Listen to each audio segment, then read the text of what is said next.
Утре е големиот празник Преображение Господово, ден кога се осветува првото грозје, верниците се преобразуваат во духот на верата и надежта. Овој празник менува ден, но не и датум, и секогаш се паѓа на 19 август, ден кога Христос го покажал своето божествено лице пред тројцата апостоли Петар, Јаков и Јован.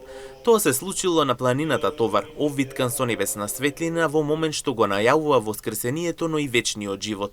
Им го покажал своето царско достоинство пред страдањата, својата моќ пред смртта, својата слава пред понижувањето и својата чест пред безчестењето, така што кога ќе биде фатен и распнат да знаат дека не бил подложен на маќи поради слабост, туку доброволно, заради својата пожртвувана љубов и за спасението на светот. Овој празник не е само духовен символ, тој и дел од длабокото вкоренета народна традиција. Според обичајот на преображение првпат се бери се осветува новото грозје, кое до овој ден не се вкусува. Со себе луѓето носат кошнички со најубави зрна на црквата, верувајќи дека благословеното грозје носи здравје, берекет и мир во домот.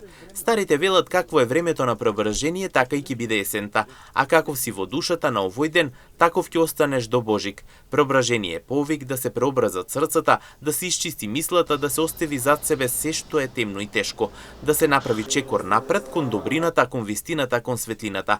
Постот не повикува кон духовни подвизи, кон воздржување, задлабочување во молитвата, себе заборав заради повнимателното служење на другите. Постот не повикува кон покаяние, налик на преминот преку смртта.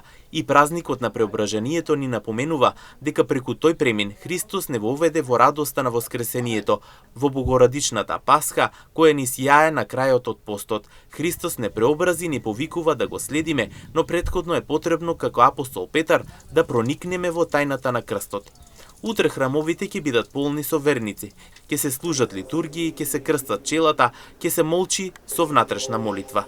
Зашто празникот е голем и не само заради споменот на чудото од минатото, туку повик секој од нас денес да направи свое лично преобразување.